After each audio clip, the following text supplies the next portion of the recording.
नमस्कार दोस्तों, आपका स्वागत है आपके अपने यूट्यूब चैनल स्मार्ट स्टडी पर। फ्रेंड्स, आज हम लेकर आए हैं यूपी होमगार्ड भर्ती 2025 के लिए प्रैक्टिस सेट 10। इससे पहले हम 9 लगवा चुके हैं। ठीक है, आज इस क्लास में हम पूरे 50 क्वेश्चन कराएंगे। आप लोग कमेंट बॉक्स में बताना कि आपके 50 में कितने सही हुए। ठीक है, लास्ट में आप लोग जरूर बताना। ठीक है, तो बिना टाइम वेस्ट किए आज की क्लास को हम स्टार्ट करते हैं।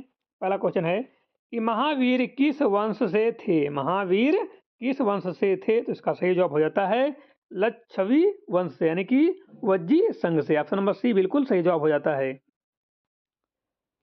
क्वेश्चन नंबर 2 है कि बुद्ध के अनुसार हमारे कर्मों के परिणाम हमारे बाद क्या करते हैं।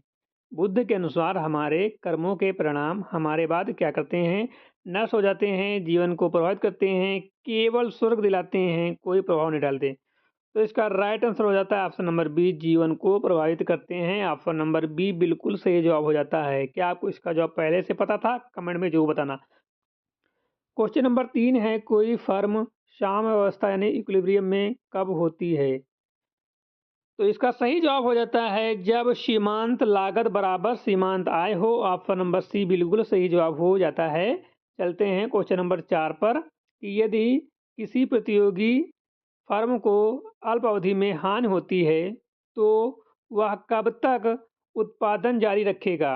ऑप्शन है जब तक कुल लागत पूरी न हो, यानी कि जब तक कुल लागत पूरी हो, जब तक प्रचलन लागत पूरी हो, जब तक स्थिर लागत पूरी हो, या फिर वह तुरंत उत्पादन बंद कर देगा। तो राइट आंसर हो जाता है जब तक प्रचलन यानी प्रचालन लागत पूरी न हो। वेरिएबल कॉस्ट जब तक जो है पूरी ना हो तब तक वो चालू रहता है। अगला क्वेश्चन है किसी पाए यानी कमोडिटी में पर उत्पादन शुल्क कब देय होता है। किसी कमोडिटी पर उत्पादन शुल्क कब देय होता है।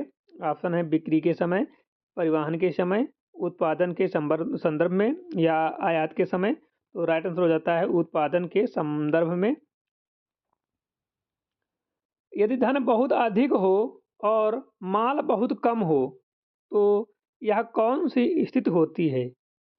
ऑप्शन है अपस्फीति, मुद्रा अवमूल्यन, और ऑप्शन सी मुद्रा स्फीति और मंदी। तो राइट आंसर हो जाता है मुद्रा स्फीति। क्वेश्चन नंबर चलते हैं 7 पर कृषि जोतो यानी एग्रीकल्चर होल्डिंग पर कर लगाने की संतुष्टि किस समिति ने की थी। ऑप्शन है राज्य समिति ने, ऑप्शन बी है वाचु समिति ने, ऑप्शन सी है चलैया समिति ने, और ऑप्शन डी है केलकर समिति ने। तो राइट आंसर हो जाता है राज्य समिति ने। CAPART यानी council for advancement of people action and rural technology का मुख्यालय कहाँ है। मुंबई, नई दिल्ली, लखनऊ या जयपुर। तो राइट आंसर हो जाता है नई दिल्ली में है। क्वेश्चन नंबर चलते हैं 9 पर कि भारतीय प्रतिभूति एवं विनिमय बोर्ड यानी कि सेबी की स्थापना कब हुई थी। ऑप्शन है 1990, 1991, 12 अप्रैल 1992, या 19 अप्रैल 1995। तो राइट आंसर हो जाता है ये 12 अप्रैल 1992 को हुआ था। सी बिल्कुल सही जवाब हो जाता है। क्वेश्चन नंबर 10 है कि ग्रेशम का नियम किससे संबंधित है। ग्रेशम का नियम किससे संबंधित है। ऑप्शन है बैंकिंग प्रणाली, ऑप्शन बी है मुद्रा के प्रचलन से, ऑप्शन सी है कर प्रणाली, ऑप्शन डी है विदेशी व्यापार। ग्रेशम का नियम किससे संबंधित है। तो 10 का राइट आंसर हो जाता है मुद्रा के प्रचलन से। क्वेश्चन नंबर 11 है निक्की क्या है। What is Nikki. निक्की क्या है? अमेरिका का शेयर सूचांक है, भारत का शेयर सूचांक है, या टोक्यो स्टॉक एक्सचेंज का शेयर मूल्य सूचांक है, या फिर लंदन स्टॉक एक्सचेंज का सूचांक है। तो राइट आंसर हो जाता है टोक्यो स्टॉक एक्सचेंज का शेयर मूल्य सूचांक है। ऑप्शन नंबर सी सही जवाब है। क्वेश्चन नंबर 12 है कि भारत निर्यात आयात बैंक यानी एग्जिम बैंक की स्थापना कब हुई थी। तो ऑप्शन है 1952, 1975, 1982 या 1992। तो राइट आंसर हो जाता है 1982। ऑप्शन नंबर सी बिल्कुल सही जवाब है। क्वेश्चन का ये पूछा जाता है नोट ये है कि 1952 गलत है। एग्जिम बैंक 1982 में स्थापित हुई थी। ठीक है, 1982 सही जवाब हो जाता है। 52 गलत है, कहीं कहीं 52 भी लगता है। ठीक है, अगला क्वेश्चन है प्रत्येक पूर्ति अपनी मांग स्वयं पैदा करती है, यह नियम किसने दिया। एडम स्मिथ, JBC, मार्शल या केन्स? तो राइट आंसर हो जाता है JB से। क्वेश्चन नंबर 14 है, भारतीय बैंकों की अधिकतम शाखाएं किस देश में पाई जाती हैं? भारतीय बैंकों की अधिकतम शाखाएं किस देश में पाई जाती हैं? अमेरिका, यूके, जापान या ऑस्ट्रेलिया? तो भारतीय बैंकों की अधिकतम शाखाएं जो पाई जाती हैं वो यूके में पाई जाती हैं। अगला क्वेश्चन है, मुस्लिम लीग का संविधान कहाँ तैयार किया गया? मुस्लिम लीग का संविधान कहाँ तैयार किया गया? लखनऊ, कराची, ढाका या अलीगढ़? तो मुस्लिम लीग का संविधान जो तैयार किया गया था वो ढाका में तैयार किया गया था। ऑप्शन नंबर सी सही जवाब है।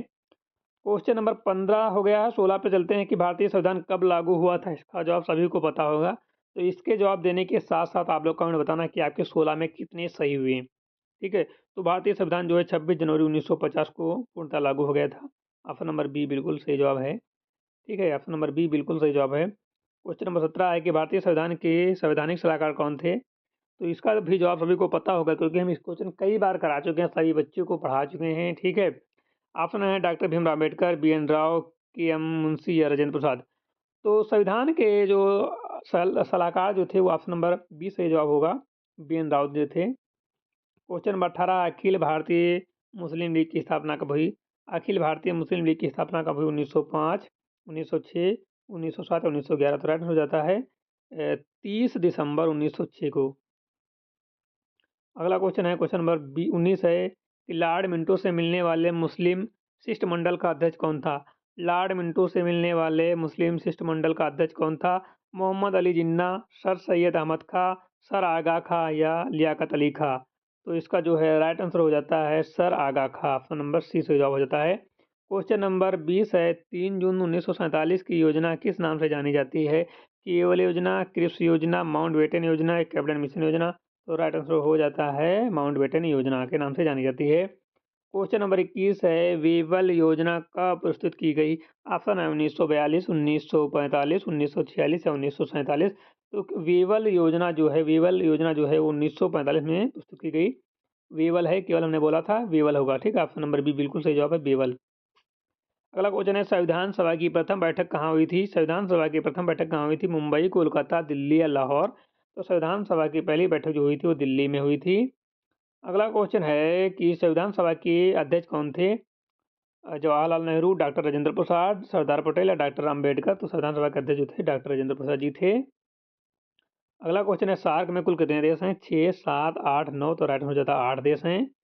अगला क्वेश्चन है, शिमला समझौता किन देशों के बीच हुआ? शिमला समझौता किन देशों के बीच हुआ? तो शिमला समझौता जो है भारत चीन, भारत नेपाल, भारत पाकिस्तान या भारत श्रीलंका? तो ये भारत पाकिस्तान के बीच हुआ था, 2 जुलाई 1972 को हुआ था। अगला क्वेश्चन है, विश्व का सर्वाधिक चाय उत्पादन करने वाला देश कौन सा है? भारत, चीन, श्रीलंका, केन्या? तो ये चीन है। नोट, भारत दूसरे स्थान पर आता है, पहले स्थान पर चाइना है। अगला क्वेश्चन है, 1 अप्रैल 2012 में भारत में कौन सी पंचवर्षीय योजना शुरू हुई थी? 10वीं, 11वीं, 12वीं या फिर 13वीं? तो 12वीं पंचवर्षीय योजना शुरू हुई थी। अगला क्वेश्चन है 28 नंबर है कि पंचवर्षीय योजना बनाने की जिम्मेदारी किसकी थी? पंचवर्षीय योजना बनाने की जिम्मेदारी किसकी थी? वित्त मंत्रालय, नीति आयोग, योजना आयोग या संसद? तो इसका राइट आंसर हो जाता है योजना आयोग की थी। अब जो है नीति आयोग हो गई, पहले जो है योजना आयोग थी, अब हो गई नीति आयोग। अगला क्वेश्चन है, किस अर्थव्यवस्था में मुद्रा के मूल्य और कीमतों के बीच कैसा संबंध होता है? किसी अर्थव्यवस्था में मुद्रा के मूल्य और कीमतों के बीच कैसा संबंध होता है? प्रत्यक्ष, प्रतिलोम, सामान्य, कोई संबंध नहीं होता। तो 29 का राइट आंसर हो जाता है प्रतिलोम। क्वेश्चन नंबर 30 है, भारत में अनुसूचित जनजातियों का प्रतिशत सबसे अधिक किस राज्य में है? नागालैंड, मिजोरम, झारखंड या छत्तीसगढ़? तो 30 का राइट आंसर हो जाता है मिजोरम में। 31 नंबर है कि भारत में शुद्ध संचित क्षेत्र सबसे अधिक किस राज्य में है? पंजाब, राजस्थान, बिहार, गुजरात? तो 31 का राइट आंसर हो जाता है पंजाब। अगला क्वेश्चन है कि श्वेत क्रांति, दूध क्रांति के जनक कौन माने जाते हैं? MS स्वामीनाथन, वर्गीज कुरियन या नॉर्मन बोरलॉग या अमर्त्य सेन? तो राइट आंसर हो जाता है option number B, Verghese Kurien. अगला क्वेश्चन है, हरित क्रांति सबसे पहले किस राज्य में आई? हरियाणा, पंजाब, उत्तर प्रदेश, गुजरात? तो ये पंजाब में आई। अगला क्वेश्चन है, अल्पकालीन क्रांतिकारी प्रतिभूति पत्र क्या कहलाते हैं? बॉन्ड, शेयर, ट्रेजरी बिल या डिवेंचर? तो ये कहलाते हैं ट्रेजरी बिल। अगला क्वेश्चन है, खाद्य सुरक्षा का अर्थ क्या है? खाद्यान्न का निर्यात, पर्याप्त मात्रा में भोजन उपलब्ध होना, सस्ती और पर्याप्त मात्रा में भोजन उपलब्ध होना, केवल राशन कार्ड होना। तो ये कहलाता है सस्ती और पर्याप्त मात्रा में भोजन उपलब्ध होना। अगला क्वेश्चन है, मूलवासी के लिए भारत में कौन सा शब्द प्रयोग किया जाता है? मूलवासी के लिए भारत में कौन सा शब्द प्रयोग किया जाता है? दलित, पिछड़ा वर्ग, आदिवासी या जनजाति। तो राइट आंसर हो जाता है आदिवासी। अगला क्वेश्चन है, नेपाल वर्तमान में किस प्रकार का राष्ट्र है? हिंदू राष्ट्र, राजतंत्र, धर्मनिरपेक्ष गणराज्य या साम्यवादी। तो ये जो है धर्मनिरपेक्ष गणराज्य है। 38 नंबर क्वेश्चन है कि भारत आसियाना मुक्त व्यापार समझौता कब लागू हुआ? 2005, 2008, 1 जनवरी 2010 या 2012। तो 1 जनवरी 2010 को जो है भारत आसियान मुक्त व्यापार समझौता लागू हुआ। अगला क्वेश्चन है, 39 की जर्मनी का एकीकरण कब हुआ? 1985, 1989, 1990, 1992। तो जर्मनी का एकीकरण जो है 1990 में हुआ था।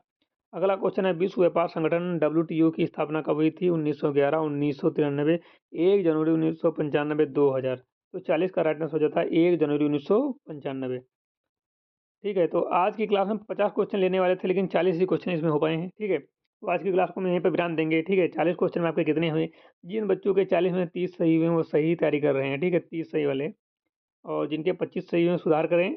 जिनके 30 सही हुए हैं, वो ठीक है, लेकिन उनको भी और सुधार करने की ज़रूरत है, क्योंकि इसको जब 3 से मल्टीप्लाई करेंगे 3.3 से, तब जाकर आपका आएगा 99.9।